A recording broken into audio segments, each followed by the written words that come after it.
আসসালামু আলাইকুম প্রিয় শিক্ষার্থী বন্ধুরা, কেমন আছো? আশা করি ভালো আছো।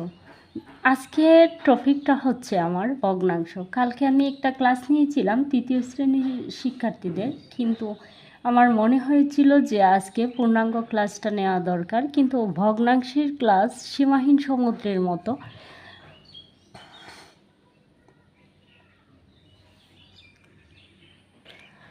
যার দ্বারা না নিলে সহজে শেষ হবে না। তবু আমি আজকে কিছুটা নিয়ে আসছি। ভগ্নাংশ কী?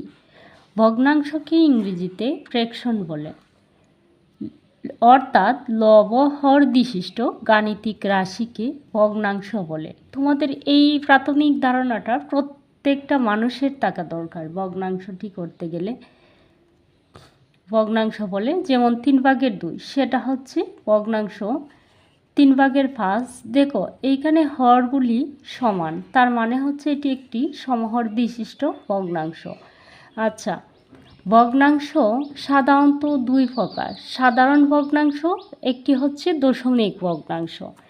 সাধারণ ভগ্নাংশ আবার তিন প্রকার: প্রকৃত ভগ্নাংশ, অপ্রকৃত ভগ্নাংশ, মিশ্র ভগ্নাংশ।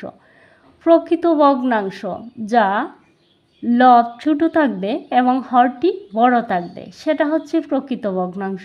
আর অপ্রকৃত ভগ্নাংশ হচ্ছে লব বড় থাকবে এবং হর ছোট থাকবে, সেটা হচ্ছে অপ্রকৃত ভগ্নাংশ।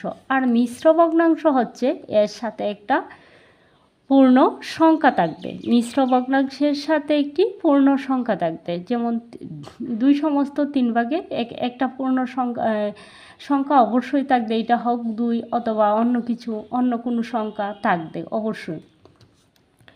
দশমিক ভগ্নাংশ আবার দুই প্রকার। একটা হচ্ছে সসীম ভগ্নাংশ, যেটা দশমিকের পর সংখ্যাগুলি শেষ হয়ে গেছে, দেখো 2, 3 দিয়ে শেষ হয়ে গেছে, আর কিন্তু কোনো প্রকার সংখ্যা নেই, সেটা হচ্ছে সসীম ভগ্নাংশ।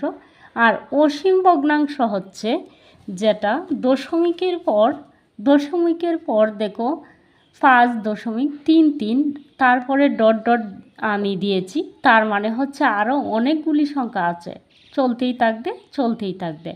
এটা হচ্ছে অসীম ভগ্নাংশ।